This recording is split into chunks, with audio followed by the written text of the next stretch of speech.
The other Native American casino, or the other Native American comedian that was around here, I actually thought he was a cab driver waiting for somebody, so Lucky 7 is actually off tonight. Party Guy's Cup from earlier, good job, way to knock that shit over right off the bat, set a precedent. This is my first time, don't really have any material, I figure that's the best way to just dive in, face first, cinder blocks on my ankles, no big deal. I think the majority of people who went ahead of me gave me quite enough material. We had some really funny people actually, so not to just beg for applause, but definitely give it up for everybody who went out earlier tonight. We had some really funny shit tonight. We'll try and, let's get to some observations I've made over the last few weeks. It got brought up earlier by the gay trucker dude. I don't remember your name. Like I said, I smoke a little pot. I am not Zach Galifianakis. It's kind of thrown me for a loop because this whole time when I'm at work as a bartender and everybody's yelling, "Woo, Wolfpack!" or "Hey, you look like that guy from The Hangover."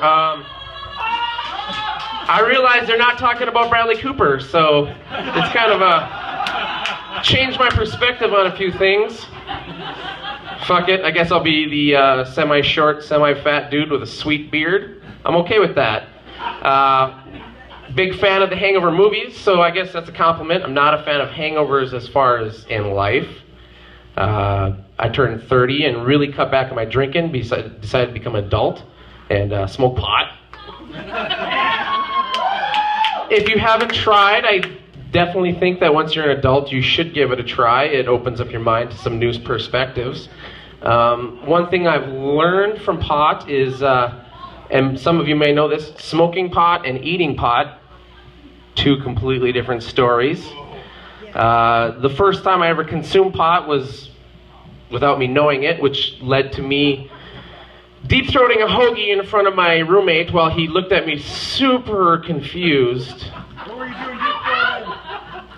And by the way, I should notice, I was sitting at the table shaped like a dick, full of dicks yelling at people on stage. I was located near the taint. This table over here, which is the asshole, also people I know. So you guys can thank all the rowdiness to me. I'm sorry for you comedians who had to go ahead of me. And, this is no pressure for my, I'm getting the light already. Wow, 5 minutes goes quickly on like sex. Maybe I should have an erection and be a little better. Or not. We'll get back to me talking about consuming weed because I do have one quick story about a time that I accidentally ate a pot brownie. Well, I ate a pot brownie knowing, forgot about it, decided I would walk to Qdoba to where I had a questionable interaction with a little child where he basically called me a fag. I say basically because he didn't actually call me a fag, but the way he was looking at me, there was judgment in his eyes. So I get to Qdoba, I get a giant burrito, one of those fuckers that's like the size of your head, just perfect. And I start getting into it, and when I get really high, I don't really give a fuck either way, but when I'm high, I really don't give a fuck. And I'm just digging into this fucking, just deep throwing it. And in my mind, I realize, this is pretty fucking gay. But in reality, I'm like, this is fucking delicious. I don't care what this little kid has to say who's staring at me in a really creepy way. And he's just staring at me. But I'm high, so I'm slightly paranoid, and I start thinking, this kid's fucking talking to me. And we mind meld, and he's just going, you fucking fag. What? Get that out of your mouth. And it got to the point where we had such a heated discussion, I dropped my burrito, I turned to him, I said, it's not a dick! As soon as I said it, I felt really bad, because I probably traumatized the kid. But the parents' reaction was priceless, and I could only leave. As soon as I said that, they just grabbed him, turned around, told him, it's not polite to stare, and followed up with, I think he's on the pot. To which the husband, who had a really, I don't really give a fuck look on his face, just went, yeah, possibly. And that was when I kind of knew that North Dakota was slowly getting used to people being high on marijuana.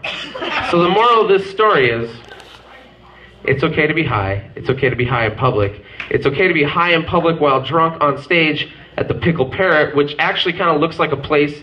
At some point, somebody's bought some meth. So I'm glad that it's upgraded now to where we're having some open mic and some really hilarious comedians.